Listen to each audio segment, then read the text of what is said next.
26ª pergunta. Como é o pecado original transmitido de nossos primeiros pais à sua posteridade? O pecado original é transmitido de nossos primeiros pais à sua posteridade por geração natural, de maneira que todos os que assim procedem deles são concebidos e nascidos em pecado. 27ª pergunta. Qual é a miséria que a queda trouxe sobre o gênero humano? A queda trouxe sobre o gênero humano a perda da comunhão com Deus, o seu desagrado e maldição, de modo que somos por natureza filhos da ira, escravos de Satanás e justamente expostos a todas as punições neste mundo e no vindouro. 28ª pergunta. Quais são as punições do pecado neste mundo? As punições do pecado neste mundo são, ou interiores, como cegueira do entendimento, sentimentos depravados, fortes ilusões, dureza de coração, remorso na consciência e afetos baixos, ou exteriores, como a maldição de Deus sobre as criaturas por nossa causa e todos os outros males que caem sobre nós em nossos corpos, nossos bens, relações e empregos, juntamente com a morte. 29ª pergunta. Quais são as punições do pecado no mundo vindouro? As punições do pecado no mundo vindouro são a separação eterna da presença consoladora de Deus e os tormentos mais penosos na alma e no corpo, sem intermissão, no fogo do inferno para sempre. 30ª pergunta. Deixa Deus todo o gênero humano perecer no estado de pecado e miséria? Deus não deixa todos os homens perecer no estado de pecado e miséria em que caíram pela violação do primeiro pacto, comumente chamado o pacto das obras. Mas, por puro amor e misericórdia, livra os escolhidos desse estado e os introduz num estado de salvação pelo segundo pacto, comumente chamado o pacto da graça. 31ª pergunta. Com quem foi feito o pacto da graça? O pacto da graça foi feito com Cristo como o segundo Adão, e nele com todos os eleitos como sua semente. 32ª pergunta. Como é manifestada a graça de Deus no segundo pacto? A graça de Deus é manifestada no segundo pacto, em ele livremente prover e oferecer aos pecadores um mediador e a vida e a salvação por ele, exigindo a fé como condição de interessá-los nele. Promete e dá o Espírito Santo a todos os seus eleitos para neles operar essa fé com todas as mais graças salvadoras e para os habilitar a praticar toda a santa obediência, como evidência da sinceridade da sua fé e gratidão para com Deus e como o caminho que Deus lhes designou para a salvação. 33ª pergunta. Foi o pacto da graça sempre administrado de uma só maneira? O pacto da graça não foi administrado da mesma maneira, mas as suas administrações no Velho Testamento eram diferentes das debaixo do Novo. 34ª pergunta. Como foi administrado o pacto da graça no Velho Testamento? O pacto da graça foi administrado no Velho Testamento por promessas, profecias, sacrifícios, pela circuncisão, pela Páscoa e por outros símbolos e ordenanças, todos os quais tipificaram o Cristo que havia de vir e era naquele tempo suficientes para edificar os eleitos na fé do Messias prometido, por quem tiveram ainda nesse tempo a plena remissão do pecado e a salvação eterna. 35ª pergunta. Como é o pacto da graça administrado no Novo Testamento? No Novo Testamento, quando Cristo, a substância, foi manifestado, O mesmo pacto da graça foi e continua a ser administrado na pregação da palavra, na celebração dos sacramentos do batismo e da ceia do Senhor, e assim a graça e a salvação são manifestadas em maior plenitude, evidência e eficácia a todas as nações. 36ª pergunta. Quem é o mediador do pacto da graça?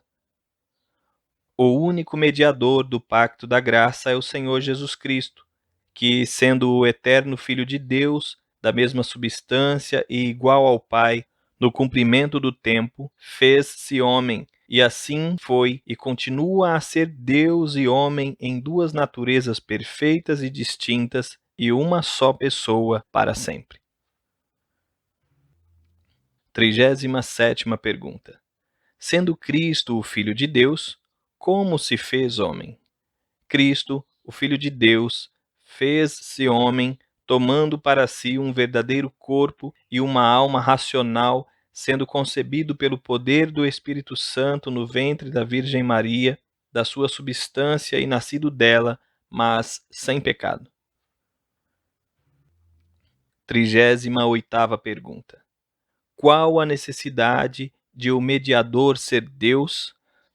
Era necessário que o mediador fosse Deus para poder sustentar a natureza humana e guardá-la de cair debaixo da ira infinita de Deus e do poder da morte, para dar valor e eficácia aos seus sofrimentos, obediência e intercessão, e para satisfazer a justiça de Deus, conseguir o seu favor, adquirir um povo peculiar, dar a este povo o seu espírito, vencer todos os seus inimigos e conduzi-lo à salvação eterna.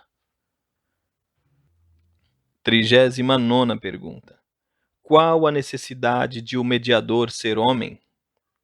Era necessário que o mediador fosse homem para poder levantar a nossa natureza e obedecer à lei, sofrer e interceder por nós em nossa natureza e simpatizar com as nossas enfermidades, para que recebêssemos a adoção de filhos e tivéssemos conforto e acesso com confiança ao trono da graça. 40ª pergunta. Qual a necessidade de o mediador ser Deus e homem em uma só pessoa? Era necessário que o mediador que havia de reconciliar o homem com Deus fosse Deus e homem, e isto em uma só pessoa, para que as obras próprias de cada natureza fossem aceitas por Deus a nosso favor e que nós confiássemos nelas como as obras da pessoa inteira. 41ª pergunta. Por que foi o nosso mediador chamado Jesus? O nosso mediador foi chamado Jesus porque salva o seu povo dos pecados. 42ª pergunta. Por que foi o nosso mediador chamado Cristo? O nosso mediador foi chamado Cristo porque foi acima de toda a medida ungido com o Espírito Santo e assim separado e plenamente revestido com toda a autoridade e poder para exercer as funções de profeta, sacerdote e rei da sua igreja, tanto no estado da sua humilhação como no da sua exaltação. 43ª pergunta. Como exerce Cristo as funções de profeta? Cristo exerce as funções de profeta, revelando à Igreja em todos os tempos, pelo seu Espírito e palavra, por diversos modos de administração, toda a vontade de Deus em todas as coisas concernentes à sua edificação e salvação. 44ª pergunta. Como exerce Cristo as funções de sacerdote? Cristo exerce as funções de sacerdote, oferecendo-se a si mesmo uma vez em sacrifício sem mácula a Deus, para ser a reconciliação pelos pecados do seu povo e fazendo contínua intercessão por ele. 45ª pergunta. Como exerce Cristo as funções de rei? Cristo exerce as funções de rei, chamando do mundo um povo para si, dando-lhe oficiais, leis e disciplinas para visivelmente o governar, dando a graça salvadora aos seus eleitos, recompensando a sua obediência e corrigindo-os por causa dos seus pecados, preservando-os por causa dos seus pecados, preservando-os e sustentando-os em todas as tentações e sofrimentos, restringindo e vencendo todos os seus inimigos, e poderosamente dirigindo todas as coisas para a sua própria glória e para o bem do seu povo, e também castigando os que não conhecem a Deus nem obedecem ao Evangelho. 46ª pergunta. Qual foi o estado da humilhação de Cristo? O estado da humilhação de Cristo foi aquela baixa condição na qual, por amor de nós, despindo-se da sua glória, ele tomou a forma de servo em sua concepção e nascimento, em sua vida, em sua morte e depois até a sua ressurreição. 47ª pergunta. Como se humilhou Cristo na sua concepção e nascimento? Cristo humilhou-se na sua concepção e nascimento, em ser, desde toda a eternidade, o Filho de Deus no seio do Pai, quem aprouve, no cumprimento do tempo, tornar-se filho do homem, nascendo de uma mulher de humilde posição, com diversas circunstâncias de humilhação fora do comum. 48ª pergunta. Como se humilhou Cristo na sua vida?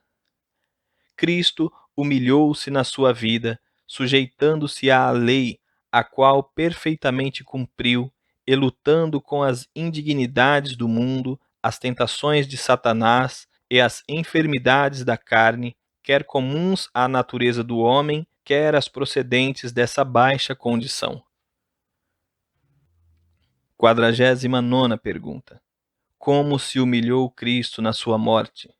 Cristo humilhou-se na sua morte porque, tendo sido traído por Judas, abandonado pelos seus discípulos, escarnecido e rejeitado pelo mundo, condenado por Pilatos e atormentado pelos seus perseguidores, tendo também lutado com os terrores da morte e os poderes das trevas, tendo sentido e suportado o peso da ira de Deus, ele deu a sua vida como oferta pelo pecado, sofrendo a penosa, vergonhosa e maldita morte na cruz.